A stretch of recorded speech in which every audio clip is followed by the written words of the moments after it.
Halloween is nearly here.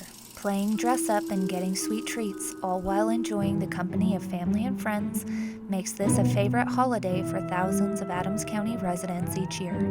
Ghosts and ghouls aren't the only thing to be on the lookout for. Here are some holiday tips and tricks to make this the best Halloween yet. While trick-or-treating, carry a flashlight and have reflectors or glow sticks. Also wear light clothing that stands out in the dark. That way you can find each other and be seen by motorists. Avoid flames.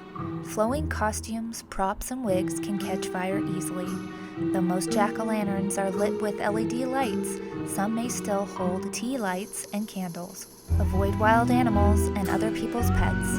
Not all creatures of the night are friendly, and it's best to stay away. Drivers, please watch for children walking on roadways, medians, and curbs. Enter and exit driveways and alleyways carefully.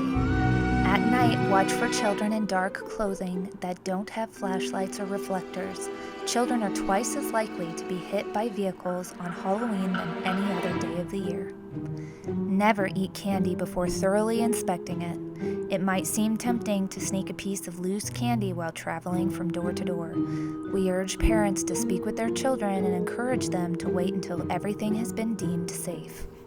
Throw away anything with tiny pinholes or tears in wrappers, spoiled or unwrapped items, and make sure any homemade or baked goods are discarded unless you personally know who gave them to you. Avoid resealable packaging and discard anything that looks unusual in appearance or has discoloration. The Drug Enforcement Administration is advising the public of an alarming emerging trend of colorful fentanyl available across the United States.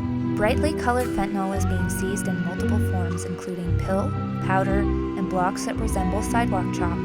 Fentanyl is also being pressed and laced into candy shapes, resembling treats that have been loved for generations. Follow these simple safety tips and leave the scary part of Halloween to the costumes and haunted houses. From all of us here at the Adams County Sheriff's Office, we wish you a spooktacular Halloween.